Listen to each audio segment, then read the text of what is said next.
God, please just come into this space. I've been struggling. I really need you right now. I really need you right now.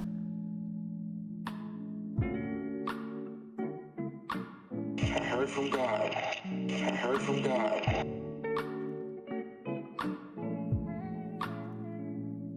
God is always trying to communicate with us. It's about if we're willing to communicate back, we're willing to see the signs that He's trying to give to us. Because, I'm not competing with God. I'm not competing with God,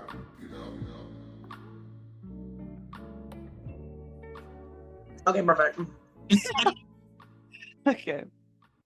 What is up, everybody, and welcome back to Sacred Sports Souls. I am beyond excited for this week's episode, but before we get into it, this podcast is essentially just about all things sports, all things faith, and the intersections between those two things. And so today, I'm your host, Leah Edmonds, and today I have such a wonderful, wonderful person here with me. I can't even I won't even get into she's a person who needs no introduction, and as we get into this conversation you'll see why she is just adored and loved by so many people. Amber Igide, everybody. Yay!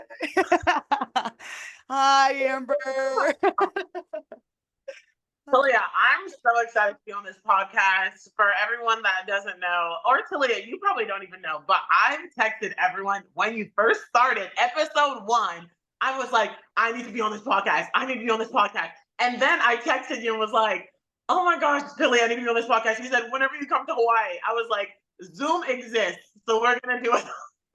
We're going to do it on Zoom. And that's what we're doing. I love that because I really like when I first came up with the idea, I thought of you immediately. And I said this about my guest who I had on last week, but I literally you were one of the first people that I thought of too. And I was like, dang, I want the podcast to be like super organic and I want it to be in person, because that energy is a little bit different. But then when I did my first one with Sarah, actually, who you also know, I was like, okay, no, this is definitely Zoom is low key. This is perfect because I can still have the conversations. We can still be here. And so It's like yeah, exactly. It's a FaceTime that we're recording and showing to everybody, I guess, but it's, I'm so excited. And Amber, I have to ask you because actually not one time, I know we were both avid, Love is Blind, fanatics. And you sent me like a recap after we watched this most recent season. This most recent season, season 6, for those of you guys who don't know, Love is Blind is essentially, it's like reality TV. I mean, it's really good reality TV though. I'm not gonna lie. It's not even a guilty pleasure at this point. It's my life. I love it. I don't know everyone that knows me knows. I just love reality TV. It's not a guilty pleasure at this point. I've been an avid Love is Blind watcher since season 1. Anyways, okay, continue. And so on that exact note, so essentially, basically a rundown, it's all these singles, and each season's in like a different city, and they first start dating. It's like they have a guys and a girls group, like separate pods, and then they date without ever seeing each other. And so that's the premise of the show. They date without ever seeing each other, and then eventually when they feel like it, they propose to the person through the wall, having never seen them. And so the whole premise, they end up seeing them, and then they go on a honeymoon, get married, whatever, decide if they want to get married at the end. But okay, first let's start off. Do you think that Love is Blind? I think that's a great way to start. This is tough because, oh wow, that's a good question. I think that Love is Blind. I don't know. Someone said, I think something on TikTok, like love is blind, but it's a little gray sometimes. I don't know. I think Love is Blind, but I don't. I'm sorry. There's no cliche answer to this, bro. Like Love, I don't think it's blind. I agree with you. I do think though that when you meet your person, I do think that love can be like unconditional. Love can be blind once you start, like, I don't know. Like when I mean blind, I mean like let's say my boyfriend's tooth gets knocked out. I'm gonna still love him because my love is unconditional. You know, maybe we can switch love is blind to love is unconditional. Love I is think. Amber, that please, we must pitch that idea because I think because you're right. Like at the end they ask all the couples like, oh, so do you think love is blind? To an extent, love is blind. To an extent, I agree. But it's also funny that you bring up the missing tooth kind of point because Elijah literally has a missing tooth. Don't mean to expose him. It's gone though from the bottom, and he has a replacement. But it's I love it. I love that his tooth is gone. I hate when he has his fake teeth in. I love that his tooth is gone. That's just a Scan a picture of him right here for yeah. everyone to see. Insert picture of Elijah with his tooth knocked out. No, but I think I agree with you, and I think that there should be no shame in also thinking that love is not completely blind, and I think that physical attraction to an extent matters. But when you are some guy, what season was that? He was in there and he was like, "So if I put you on my shoulders, like, would I be struggling?" Like, What was his name? Okay, so for anyone who doesn't know, there was this guy on Love Is Blind. He was essentially the villain, as the producers kind of made him, but also he wasn't the best guy in the pods. He wasn't made for the show. You're not supposed to know what they look like. He literally asked the contestant on the other side when he couldn't see her, if I were to put you on my shoulders, would I be able to lift you up? Trying to hint at if she's lighter or heavier, which is the whole premise of the show is to not know what they look like, which that season was crazy, but yeah. yeah, Well, if you don't go on that show if you are really if you're the physical appearance really really matters to you. right. I would say that. So. And so my Mhm. last little take, because this is what I was getting at earlier, but Amber sent me what I feel like was the podcast. She sent me a video on Snapchat, and it was of all of her thoughts after the reunion of season 6. And I was like, Amber, that literally could have been a podcast, what you just said. So just, as we're actually on a podcast, just give me, and it's okay if you guys don't know who these people are. They're real people, by the way. Go look them up after this. But yeah, Amber, what are your thoughts on the couples? We had Adi and Clay, we had Chelsea and Jimmy, Johnny and Amy, who everyone already knew that was going to be fun. You know, What I do you think? think as I especially I graduated with like a degree in psychology. Not saying I'm a therapist. Talia, you obviously know mental health and you graduated and you're very established in that. Anyways, I think with us watching this show, it just gives us like a different view on psychology and and just everything when it comes to mental health too. But besides that, a lot of these couples were very they all needed counseling, to be honest. Absolutely. Let's just start with AD and Clay though, real quick. Real quick. AD and Clay, I think, was a great example of your childhood and the people that you've grown up with definitely affect the way that you are in with relationships. You know what I mean? Yeah, I don't know the last episode when you saw Clay's mom and dad speaking about their relationship and how the dad cheated on the mom and all that stuff. And that translated into Clay thinking about cheating, literally telling AD, I don't want to cheat on you. Like, bro, it's definitely it's a genetic pattern. It might not be genetics, but it's definitely a genetic pattern, which is crazy. That is Amber, Yeah. and you just touched on so much of because unlike you, I don't necessarily like reality TV. Like I never was into it, whatever. But Love Is Blind was one of the first shows that I really watched because I had just started my master's program. And one of my professors was a therapist, and she was telling me for her entertainment, she loves to watch Love Is Blind because she's like, I like to use it as a learning opportunity, but it's also entertaining. And I was like, I might have to check out what she's talking about because I feel like Yes. that, it really does apply. And just like you're saying, you can see these different dynamics of love and it helps you to reflect on what your perspectives of love are. Yeah. And Yes. Amber, and this is too much of a perfect segue into what I always give my guests a little bit of a rundown of what I want to talk about with them, but sometimes it's not in the exact order because I genuinely believe that God is in the middle of these conversations, just navigating it too. It's not just me.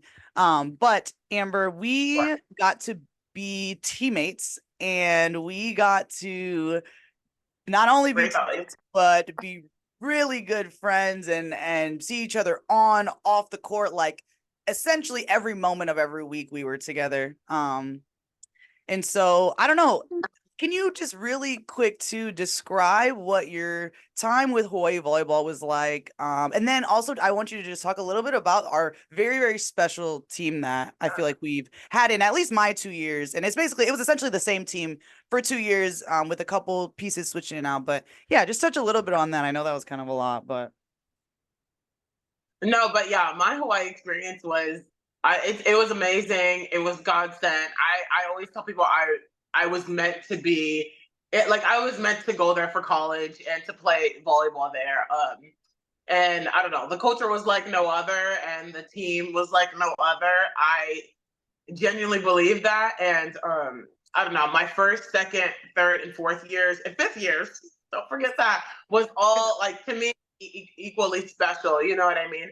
I don't know. The years before you came to Leah, I think a common factor, actually a common factor through all 5 years was that I've always had a funny team. I don't know. The team has always been funny. There's always been like it hasn't been any like drama or any, like unfunny anything. It's been always entertaining and just we can be ourselves almost to a point where people probably think we're weird. So for my first 3 years were awesome, and then Talia came in, guys. I know Talia, obviously you're the host, but I've got to talk about you, bro. When you came in, you instantly were like already on the team. I don't even know, like it's like when you first came in, no one had to like have to talk to you for 3 hours to get like a rhythm with you or anything. You were just easygoing, and I think that just goes to show your personality. You're easygoing, you're chill, like I don't know, maybe it was like you're older too coming in, but there was older people that came in before too that just like don't have the great like the amazing personality that you have. And yeah, just so easygoing, and it just made us play better with you. So yeah, bro, I don't know. yeah, It's amazing. I appreciate that. I think one of the biggest compliments that I got when I first got there, maybe it was after my first year, but it was essentially like I think it was the coaches who told me this, but they're like, it's almost like, yeah, you didn't miss a beat in that, when you come in and you're able to integrate into a culture like that, that it's a really good, cool thing. And so I was really appreciative of that but I also accredit that to you guys having been so accepting, like of me. Like when I came in, it felt like you guys were also making it an environment that I felt like, oh, these girls are just very genuine, very just like want to work hard, want to win, like understand the culture. And it's easy. Oh my gosh, Amber, when you're on a team, anybody is lucky to be Amber's teammate. I will say that one, because you also set the environment of like a competitive environment, but then also you are the most funny person in the locker room. So there's that too. Ask you, were you nervous coming in? Because you seem like you really didn't seem nervous at all. Like, were you nervous coming in? Only a little bit, I think. I'm more excited. Like I get more excited about things like that, like being in a new environment and getting to know new people. And one of the things too that made it easier, like I said, was like even like Bray reached out to me, and I think because I never got on a call with you guys, but like I was like texting with Bray even before I got here, and then I get to and you and Bray are obviously very, very close, and I just was literally integrated into the culture and to the friend group. We talk about our team is we be feeling like just a large friend group sometimes and less like a team. Oh, that's a large friend. I don't even know how to explain it. Like everyone always says their team is close, but I remember I think it was the year you came into Leah too. Even the coaches saw like we were so close, and it's crazy. If anyone had the blessing of listening to our locker room or the curse of listening to what we say in the locker room, it's just gold. Like it's amazing. So That's so good. So girl.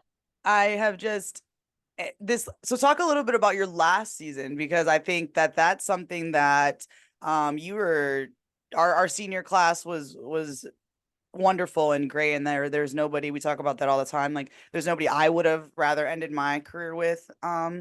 And so I think, like, yeah, just talk about your last season at Hawaii, your last season with the coaches, your last season with the team, and kind of how you reflect on that now being a pro. Oh my gosh. My last season was literally amazing. I was like, it was super sad. And to be honest, it was a roller coaster mentally though, because of just the pressure of how much like we're not going to be there next year. So I think it's almost the pressure of, oh, like we got to win this, or I need to play well this time, or I need to do this. You know what I mean? And so it was a roller coaster, especially in the beginning, for me personally, mentally. But I think my family helped a lot. The coaches helped a lot. Like my team, obviously, you guys helped a lot. But it was just amazing. I think the more we came together as a team, there was a lot of pressure on us, but the more we came together as a team, I think the better. Our literal, like, I think, Talia, you called it like a, you called it a revenge tour, because we had like a little dip in the beginning, when we lost a few games, which we were essentially supposed to win, and we just kept going up after that, I think, and especially on senior night, we kept going up, and I would call it, if I were to describe my whole senior year, I would just call it like a full circle moment, especially in that season. So yeah. Yeah, I love that. I love that you kind of describe it in that way, because it really was full circle. And I think, like, for you especially, you guys were Coach Rob's like first, class to come in, and so there was so many, it was such an emotionally charged environment and team in the best way. And I think that that's why we were able to go on and be successful and do all those things. And also because of your presence on the court, Amber, you're literally like, your energy is just so, and you can see it like in all the videos and all the plays. You're always just so genuinely yourself. And I think I have always respected that about you as well. And when, I guess it's so funny because I never knew you as a freshman, and your sophomore year and your junior year, like I've just started to see this, like, more mature Amber presence on the court. So how did you grow? How did you grow from your freshman to your senior that, year? that compliment actually means a lot to me about the demeanor, because I don't know, it's very hard for me to live. I think you understand this too, because you're a very energetic player. I would always say, if I was a liberal, I would literally probably be you, because we have such energetic like auras, and the way we move and everything. And so sometimes I know that it was hard to find a balance between really being, I don't know, almost like honing in my energy, because it could either get chaotic, or it could be like, really fun and energetic. So I had to sort of like find the middle Yeah. zen part of it. You know what I mean? And so my freshman, sophomore, it's a work in progress still, but my freshman, sophomore year, I'm coming in, like almost like Bambi, like my limbs are all like all over the place, bro. And I don't know, I'm just hitting the ground super hard. And I still do, but hitting the ground super, super hard. And just very like raw, but I'm wanting it so bad that sometimes if I don't get the result, I would be very like impatient in my head, but wanting it so bad that, it's like the more you chase it, the farther it goes away, and I can get very like chaotic. But I think, to be honest, I really think people might laugh at me, but beach really helped me, to be honest, because for people that don't know, I played beach volleyball for during She the sure COVID. did. Oh my gosh, during the COVID season. And people that know beach volleyball, obviously, like you have 2-and-2, and like they're either serving you or your partner. And I think that really helped me when they would serve me, obviously. Like when it really helped me be calm and sort of hone into my mental strength. And prayer really helped me every year. I would literally pray, like God's probably bothered by me, but like praying every single minute, And so I think it's a combination for me, like was prayer and just finding a way to stay patient, because the more like you almost chase it. Like you just have to almost like let it come to you, you know? So Mm. I think that was the best way I grew was patience. Like literally patience was what helped save me. So yeah. Oh, that's so good. That's such a good response because I think, especially young athletes and I think the pressure kind of rises as the years go on of like having to perform, especially as not only sports in general, but women's sports are starting to, become a bigger deal, like on a bigger scale. And I think it's beautiful to see. And at the same time, that level of pressure that athletes already have faced, like you talked about a little bit, just in the pressures that you put on yourself, like not only the external pressures but the pressures you put on yourself to perform and to do it right now when some things just take time. Like some things Yeah. literally, I don't know how to if you're a young athlete and you're watching this, like keep at it because some things just take time. And I think you spoke so beautifully to that and kind of the role of prayer. And so we're going to take a very brief break. And then when we come back, we're going to talk a little bit more about just like, yeah, your faith and some other things. So we will be right back. Hey, everybody. Brief intermission to tell you guys that Sacred Sports Souls is not only available on YouTube, but on Spotify and Apple Podcasts as well. So wherever you get your podcast from, it is available to you right now. And so, yeah, I will let you get back to this week's episode. Hope you're enjoying. Peace. Okay, welcome back. I got a little cold, so I'm sitting in front of my AC, and yeah, I got a little chilly, so I put a sweatshirt on. But I think that was I loved again what you talked about patience, and I feel like even right now, God has put me in a season of patience. I think since I thought I was gonna play beach, and then that didn't end up working out, and then I kind of like was like, oh, it's really not too bad. Like I had kind of been just enjoying the time that I have in between, graduating, and then things kind of get hectic after that. But yeah, I think I've definitely been put in a season of patience and really just that looks like just trusting God every single day. And I look back at kind of what happened with, my with the beach thing and not knowing that my career was going to be done and in a lot of different ways. Like if I didn't have God through all this, I can honestly say that it would have gone very differently. And I think I would have just been in a worse place mentally. I think I would have been more lost and struggling with identity. And so that transition from sport was a little bit easier for me because I had a spiritual foundation. And so I just want you to, this is kind of like a loaded question because there's so many different ways that you can answer it, but I don't know, just like how has your faith maybe grown over your career, or like how has it been built, or is it something that you were kind of it's always been in your family? Like just talk a little bit about how your faith has evolved just throughout your life and then throughout your college time. Yeah, my faith has always been it's always been with me. Like a lot of people don't know this about me, but I've been in Catholic school since like my whole life, like literally since pre-K. And yeah, it's been with me throughout from what I was raised with. Like my parents raised me in the church and everything like that. But what I would really say, it's been with me, but what I really say would it really resonated with me was probably my junior year of high school. Is when I would always pray, but it's when I think things like in situations would not always go my way, but I would really pray, and I would see either things come into fruition or going through trials have really helped me like strengthen my faith and see the Lord more so. So and then high school, I'm getting closer with my faith, but college, I really tell you, college, it really, I think I just got closer to God. My freshman year, I really struggled in the beginning with, we talked about patience earlier, but I really struggled with my patience and things not coming as quick as I would really want.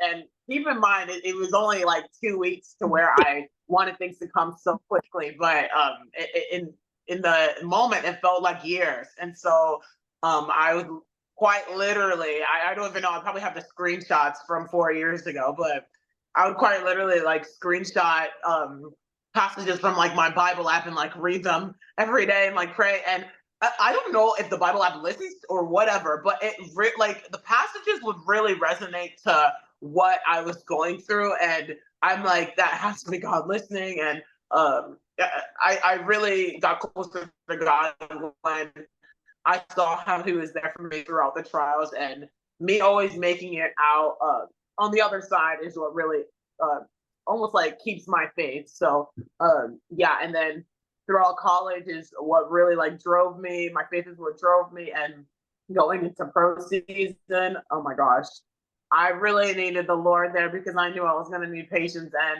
and it worked out obviously for the better. So yeah, my faith I think got strong, the strongest beginning of college for sure.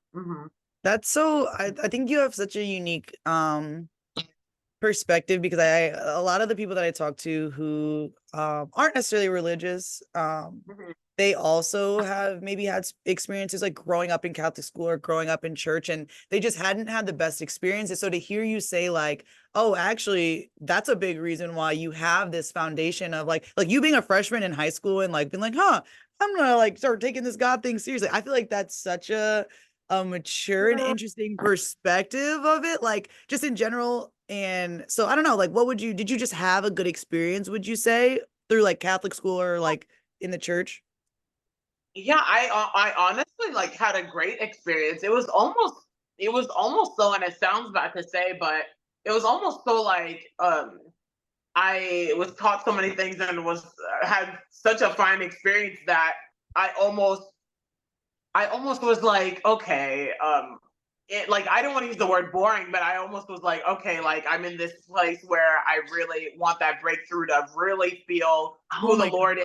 You know what I mean? I don't know how to explain that, but That it's like, Amber, you have to you know, pause. I'm sorry. That was so good, because oh you my were god. like, you're just like describing how like in that moment you're wanting so much so to more experience what the Lord has for you in the fullness of the Lord, as opposed to like what a typical, maybe however old you were, like a typical teenager might want to experience at that time.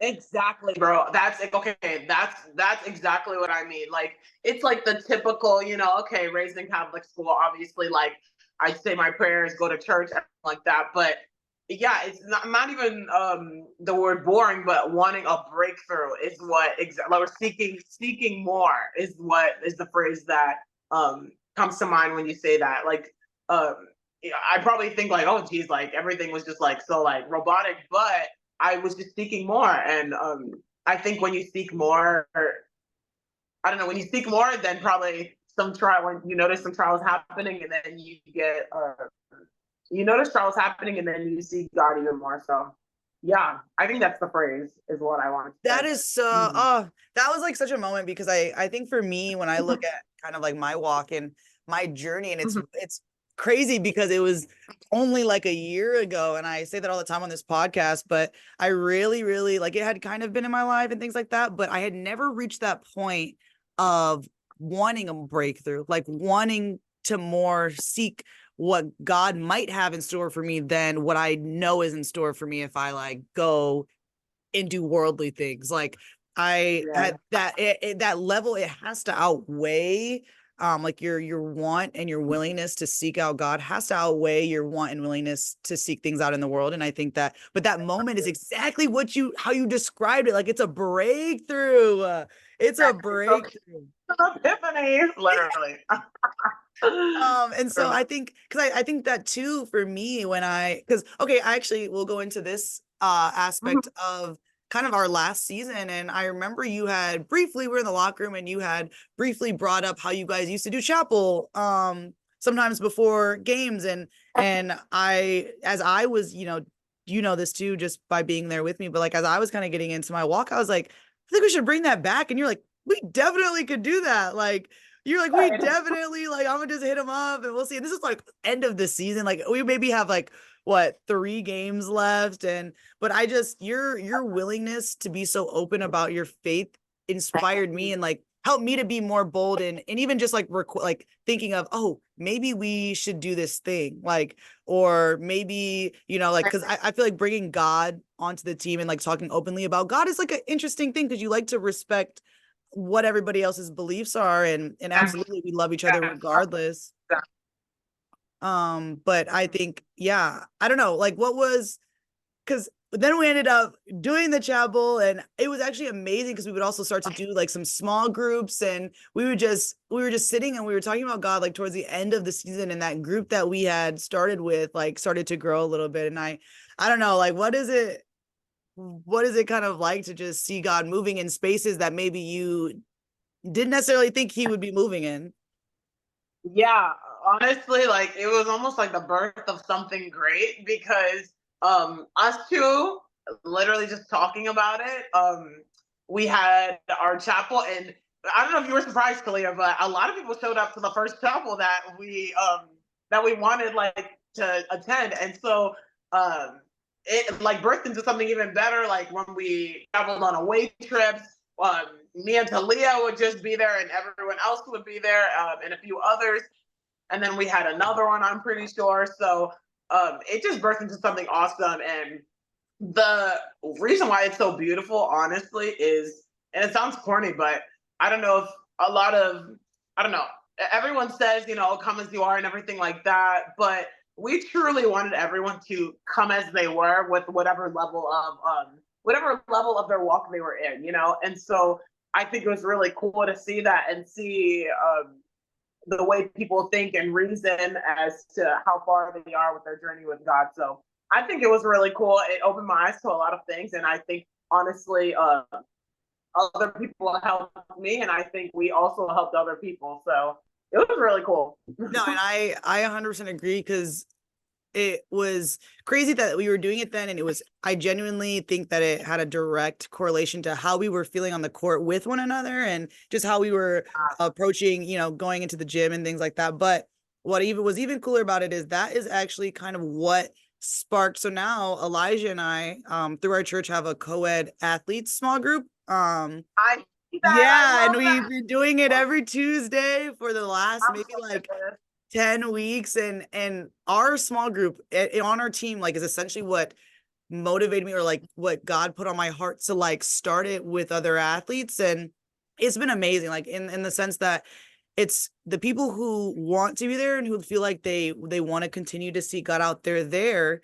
And there's been like a consistent group that comes from our team. And I don't know if you remember, but the one time we were sitting, and this is a shout out to Paula, gotta shout out Paula, because we were just all sitting in the room, and we had all just like watched, this was on an away trip when we were in Oregon, I think. We we're all just sitting in our little circle, like at a table, getting ready to just have a small group, a little devotional. And Paula like forgets, like everybody leaves, and then Paula forgets something, and she comes back and she's like, what are you guys doing? She's just like, well, Wait, what are you yeah. guys?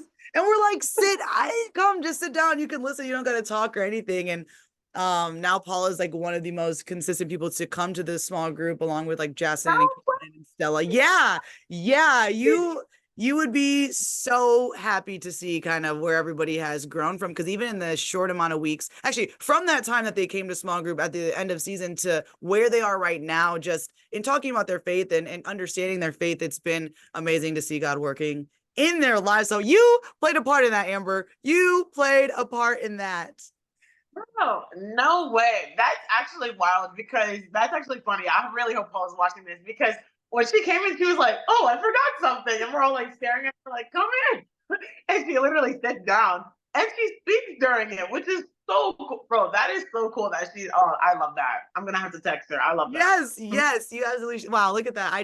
That's not even something that I had thought about talking about, but I have Wow. just, you really inspired me to be more confident about my faith. And I think that, yeah, when you, especially as the player that you are and the platform that you've kind of developed during your time here at Hawaii, when you say something, people listen. Like, and when people see you, they look up to you and they admire you as a volleyball player. But then you come out and you're like speaking so confidently about like, yeah, I'm giving the glory to where it belongs, or where you believe it belongs, and that's to God. And I think that that's so powerful.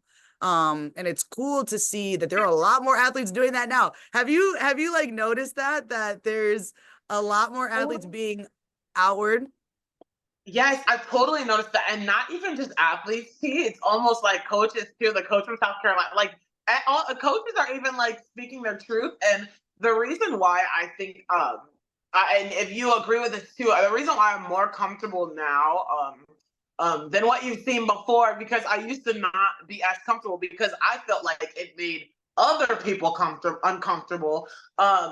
Is because I'm more comfortable now because it's like, okay, I'm just speaking about what like I believe, and it's different, obviously, from you, and you might have a different level, just like I have a different level, you know. And so I think it's really the way we speak and the way our thought process is. Like, it's you shouldn't think as like, oh, okay, I'm on a hierarchy just because I believe what I believe. You know what I mean? And so I definitely think that I'm more comfortable now, just because I just was like, Amber, you're not forcing anything on people. They're not, Yeah.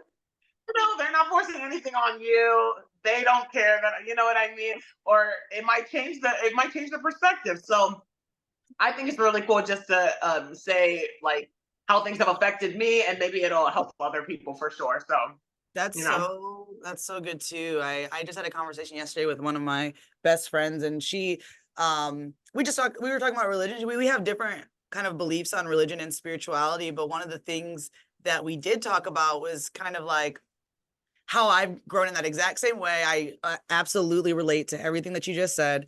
And I think that when I started to become, I wrestled a lot, like, and I say at the beginning of this, but it really, like, everything is so recent that it is just like, this could have been like 2 weeks ago. Like, I don't even know, but I've been like I've been wrestling with kind of like, yeah, I don't want to come off to people like I'm trying to push my beliefs and my religions onto them. And so I would like tone it down a little bit, for lack of a better term. Like, I would just, not talk about it as much, be a little bit more, just like cautious of when I'm bringing Jesus up, when I'm bringing God up, like when I'm bringing my testimony up. Like, I was just more aware of the moments that happened. But then as I started to wrestle with it, I was like, honestly, a lot of it had to do with what people perceive Christians to be like. That was a big thing that I was wrestling with. I was like, I don't want anybody to perceive me in that way that I know they perceive me, because like perceive Christians, because that's honestly how I felt about Christians. Like, I was in a space where if somebody told me that they were a Christian, I was like, I don't really care to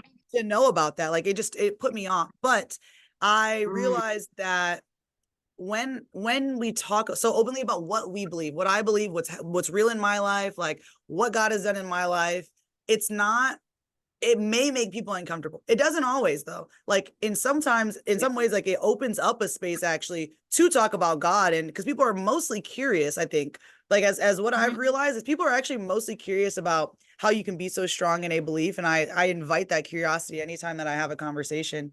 But I just decided to be like, if I'm talking about these things that I believe as a Christian, it's not my responsibility really if people are uncomfortable. Like, it's not, because it's not, whatever your perceptions of what a Christian is, it's not necessarily who I am.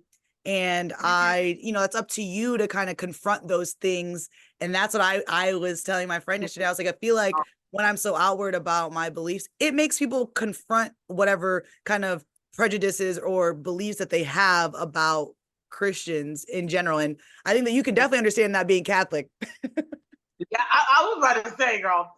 Wow, that's so good though. But yeah, I can definitely understand that about being Catholic, because there's a lot of rules in the Catholic Church, and there's a lot of stereotypes, stigmas, and everything like that, which everyone is different. So if you know me as a person, like, I still have my values, even though I might not be like cutthroat when it comes to like how the stereotypes line out. You know what I mean? And so it really goes to almost knowing the person and getting to know who they are, and not what the stigma or stereotype is. Which, yeah, I totally agree with you when it comes to that. For sure, bro. Yeah. And I think that my is also just kind of and this is my last like thought. I know that you can relate to this too, but my last thought about that is it's very much helped me combat and heal from my people-pleasing tendencies. Oh my gosh, let's not talk about that. No. I was, and I still have the tendencies, but definitely was a huge people pleaser. Like, I can't even tell you. Like, it was like my mom would say, "Come on, don't be a doormat." Like, I would be a people pleaser. And so I think it definitely comes with, like how I said before, I don't mind not want to say anything because of how they perceive me or how they feel. And to be honest, that's just, like you said, instead of me perceiving it like that, you can think of it like, okay, they can use that to reflect and combat their own, what they have going on. You know what I mean?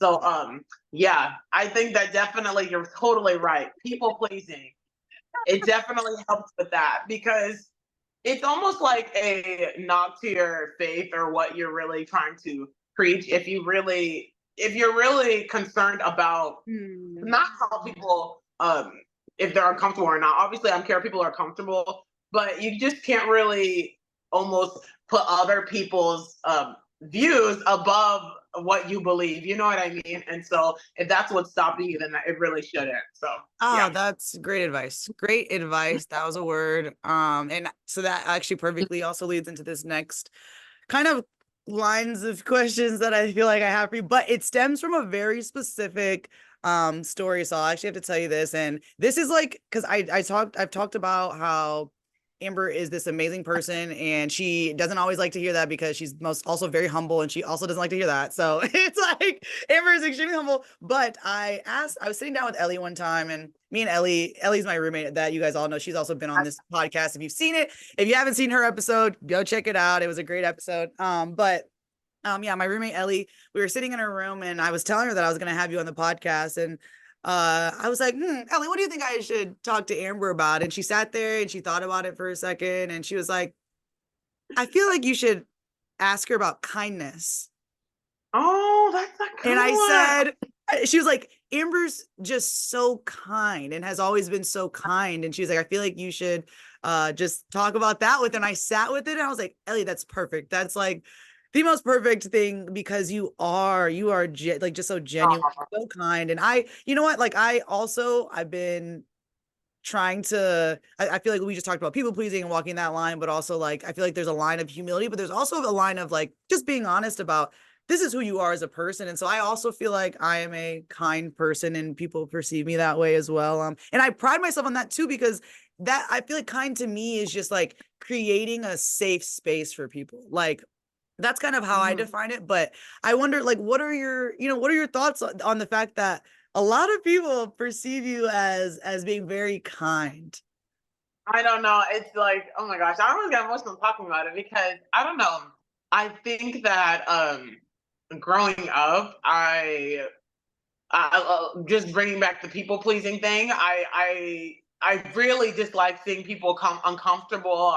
Really don't like seeing people like just angry. So I always like try my best to make everyone happy and make everyone, comfortable. And sometimes it would be at my expense. And so I think finding a balance with that growing up, because my mom was like, still stand up for yourself sometimes. And so I think now finding the perfect balance with that, it's easier now to I don't know, it's easier now to navigate things.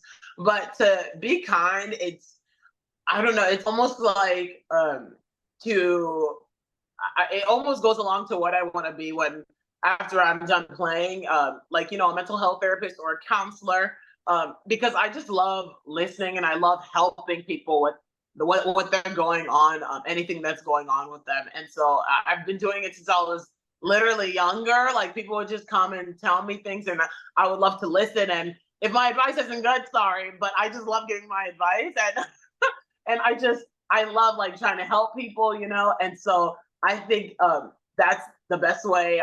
When I'm older, I can hone in my people pleasing is really trying to help people. You know what I mean? And it's a great job to have. But yeah, to be kind is almost to like have little to no judgment, and it almost ties into my faith. I really think of like, okay, like what would Jesus do? It sounds so cringy, but like really, what would Jesus do? Like, you know what I mean? And so, Yes. I don't know, and just really looking at people with a blind eye and just seeing them for who they are and not like for what they do all the time. So I don't even know how to explain it. It's crazy.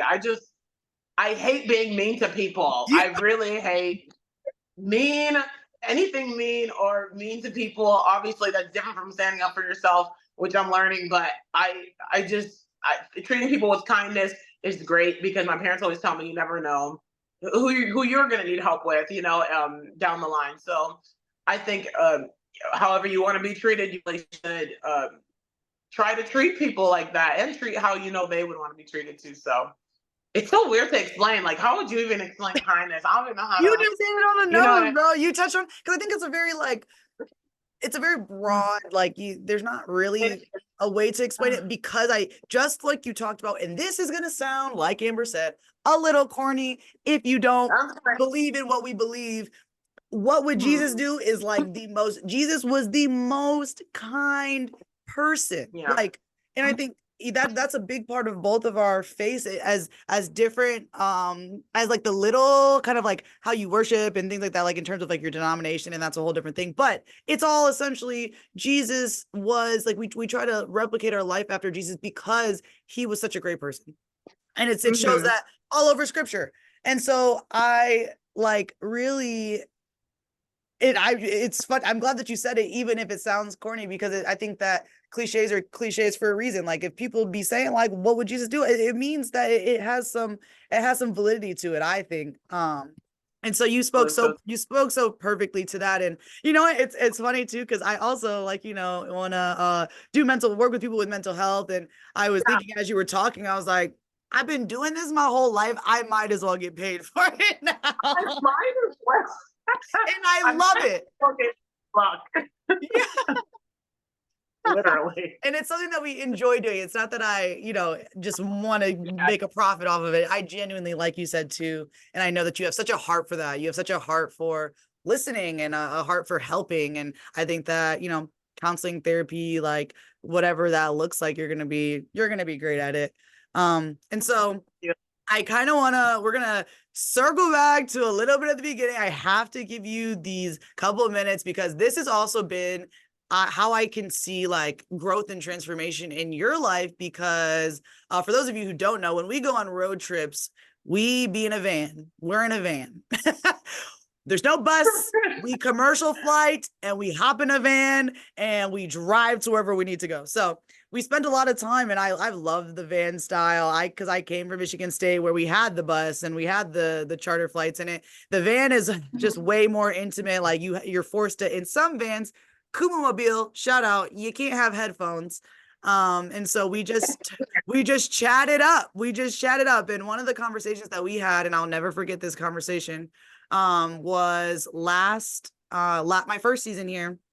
And I forget exactly where we were driving to, but it was one of the longer drives. And It was and we got to talking about love. And I also, it was like me, you, Taylor, Kennedy, and if I'm forgetting one more person, it might have been, was it Kaylin? I don't know. I don't remember. I don't remember who the last person was. And so if it was you, we love you. Just know I got a bad memory. But it was us, and we got to talking about love, and Amber, your perspective of love was so like, I could understand it so much. And we were just in different places too. And you were kind of speaking from a place of not having at that time had been in like a really serious committed relationship. And so I just need you, however you want to talk about it, I need you to talk about where you were when we had that conversation and where you are today. No, oh my gosh, it's crazy how full circle moment, bro. But before we were talking about in the car, like about love and everything, and me personally, I have never been. I wasn't in a serious committed relationship. I don't know. It wasn't a priority for me whatsoever. Like, you know what I mean?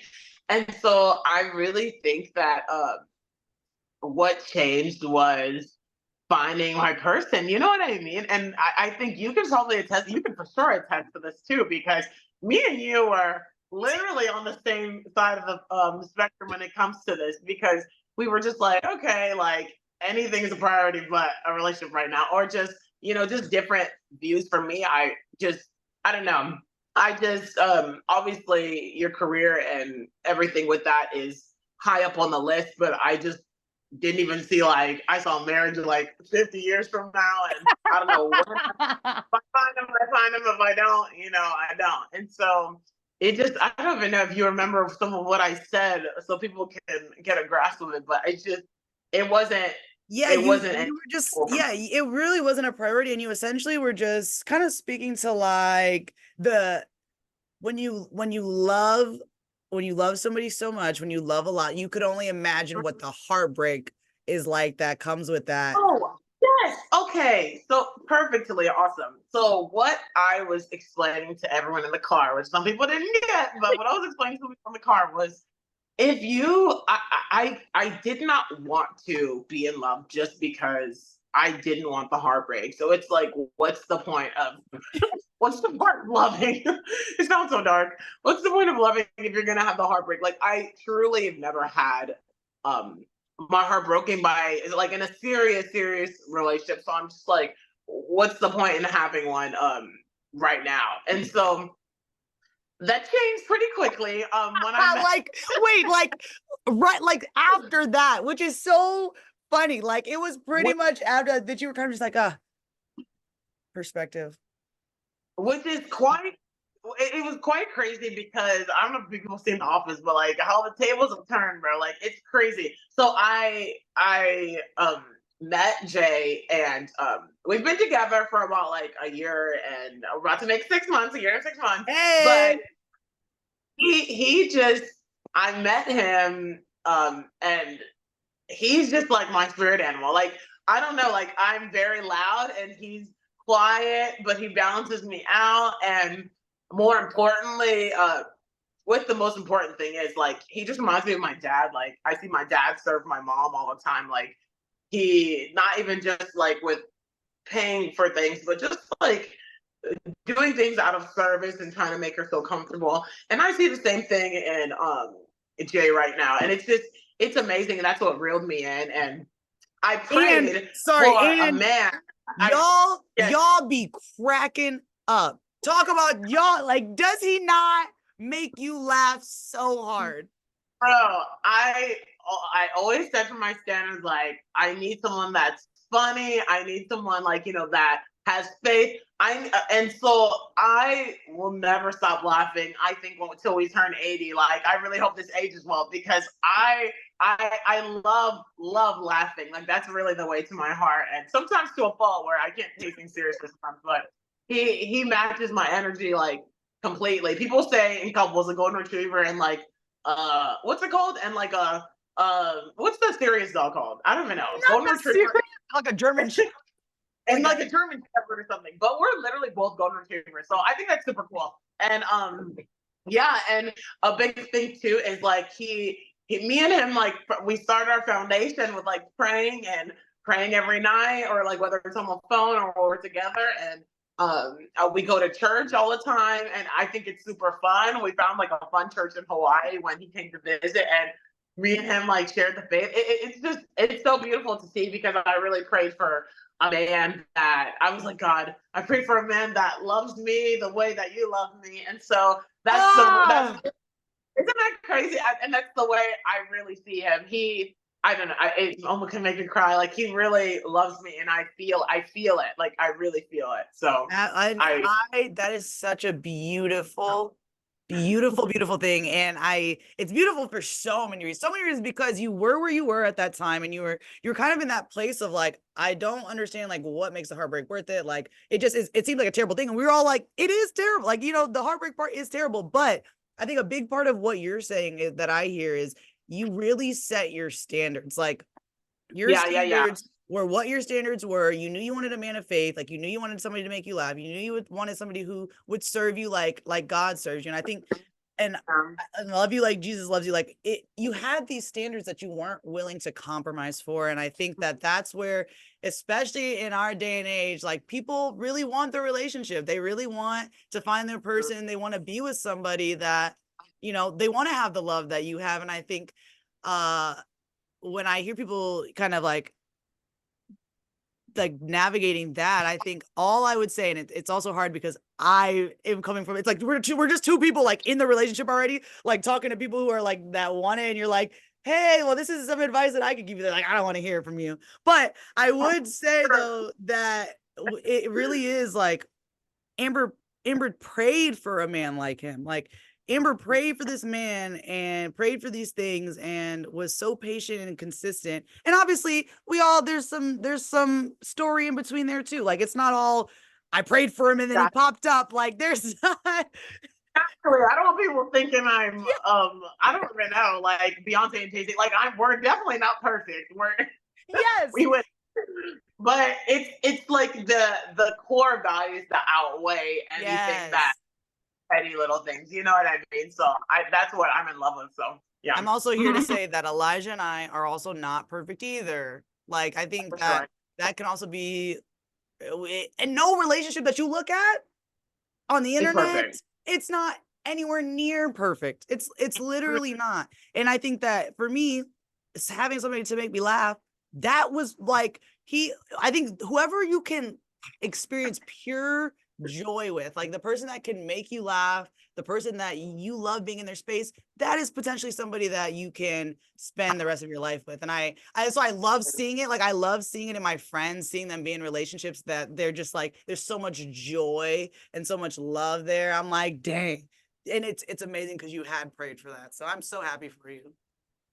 Wait, I want to know, did you pray for a man like Elijah coming? Because I think I really had the honor to, and my friends too, Kennedy was with us too, but we really had the honor to witness you quite literally falling in love, which was I'm a big fan of rom-com movies, if anyone knows, but it was literally like a romantic movie in real life. So I want to know, like, did you pray for this? Did you like kind of fight it happening, or like what? Dude, because I fought it happening a little bit. That's so funny. I had no idea. I had no idea. Yeah, bro. Like we literally like. Wait, you had no idea? You said? No, I had no idea. So basically what Amber's saying is that her and Kennedy were indeed the ones I was talking to in the weight room when I had laid my eyes on Elijah for the first time.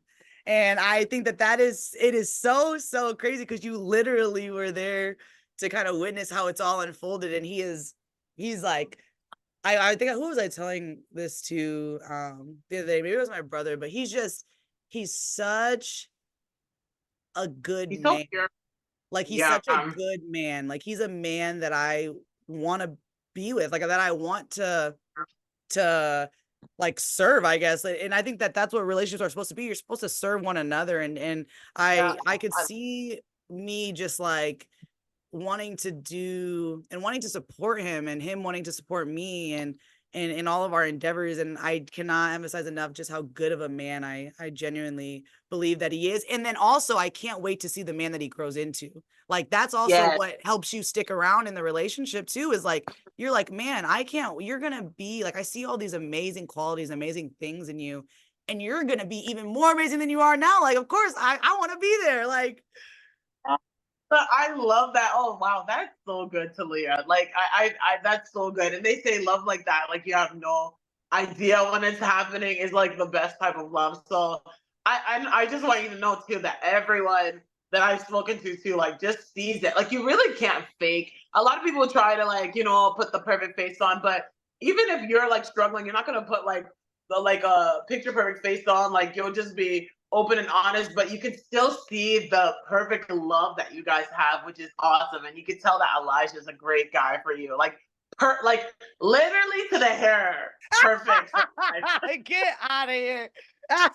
Yeah, siblings are dating. Some people, we've definitely been asked, are you guys related? Is that anyway, that's that makes me happy because you're so right. You cannot fake, you can't fake it. You really can't. When we aren't by any means like trying to portray our relationship as perfect. And so that's why we come on here and we say that your relationship too, like we're both humans, and with two humans trying to make anything work, there's gonna be some stuff that you have to overcome in it.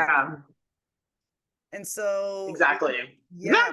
We'll kind of get into Oh, that was so good. I'm so glad we full circled that back to love. Oh, we look at that. I love that. Love is blind. Oh, great men. Okay, that was Love, love is blind. Oh my gosh, love is amazing. Please, I love it. yep. And so actually I didn't even okay, so this Zoom is about to end. And so when I edit it, well, I'll like clip these next two parts together. But I'm gonna send you one more link, and then by that time we're like closing up. So it'll be good. I'm gonna send you one more link. Okay, perfect. Okay. Recording.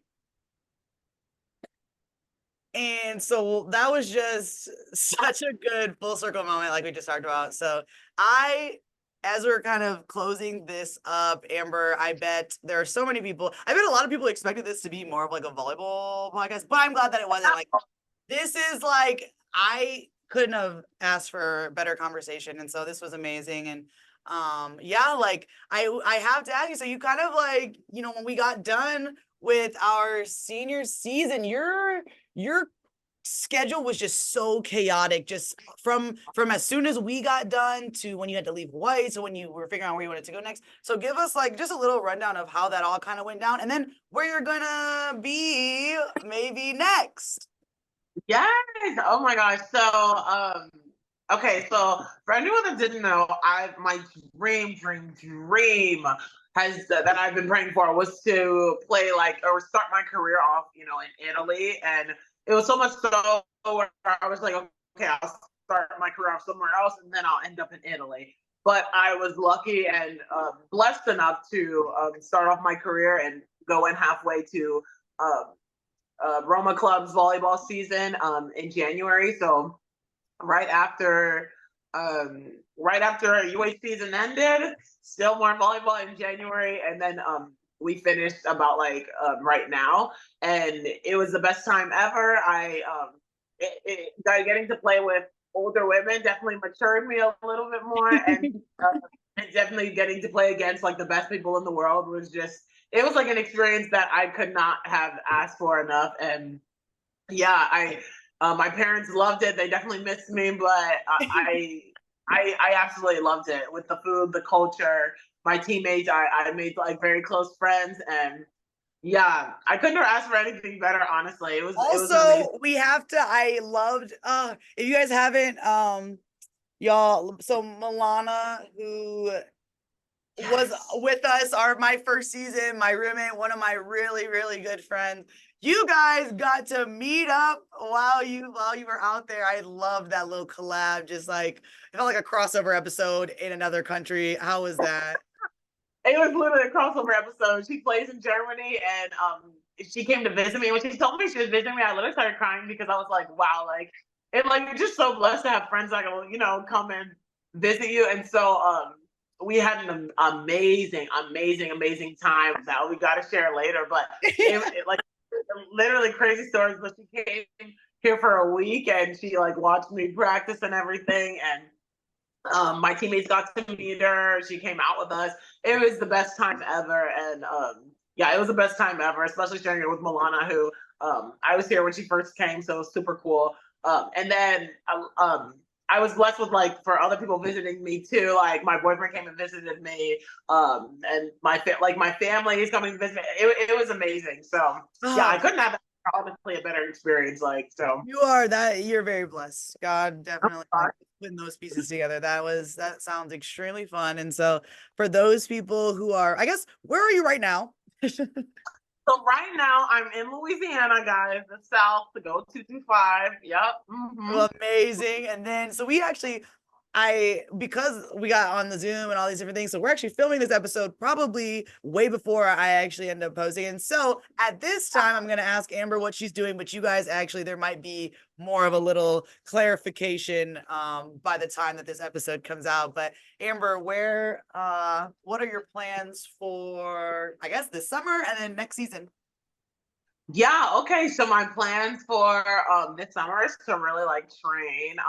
I feel obviously coming from college, you still train in the summers, but I'm really focused on keep getting better and really honing in on my skills that I learned from my previous pro season. So I'm gonna really train hopefully get some good opportunities this summer, and then I'm going to be being a Love Volleyball pro athlete, LVB pro athlete, and it's professional team in the or professional league in the U.S. that's first starting, and I think it has potential to be one of the best leagues in the world. I think it's going to be great, and yeah, I'm excited to come back home. I'm so sad to leave Italy though, because you know it was like the best country to play in over in Europe, but yeah, I'm still young, so you know the world is my oyster. But so far, I'm super excited to be in America for this coming fall. So catch me in the fall, guys. Year, I'm super excited to play close to home. So I'm super excited. Well, Amber, I appreciate you so much for being on this podcast today. I just could feel it was so good. You're so good. You're amazing at just speaking your truth, and so I really appreciate you being on here. I freaking appreciate you, Talia.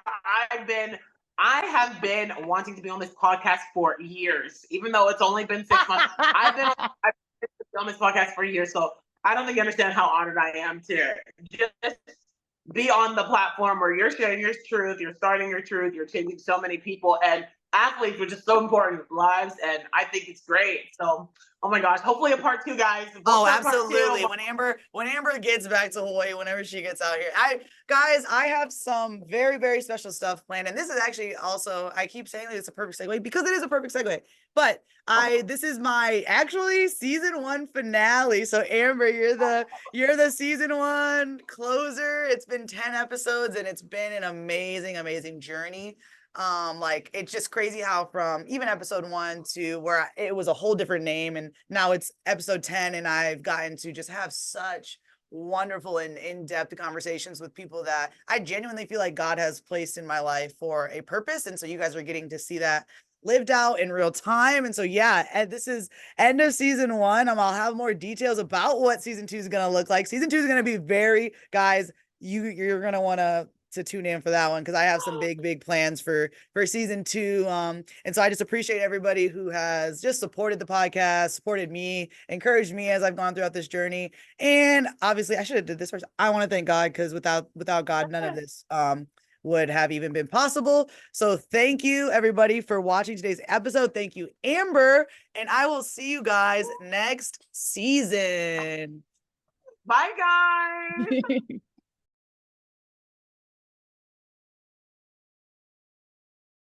Joy like a fountain, I've got joy like a fountain, I've got joy like a fountain in my soul. I've got peace like a river, I've got joy like a fountain, I've got love like an ocean in my soul. I got peace like a river, I've got joy like a fountain, I've got love like an ocean in my soul. I've got peace like a river, I've got joy like a fountain, I've got love like an ocean in my soul. Choo! Choo!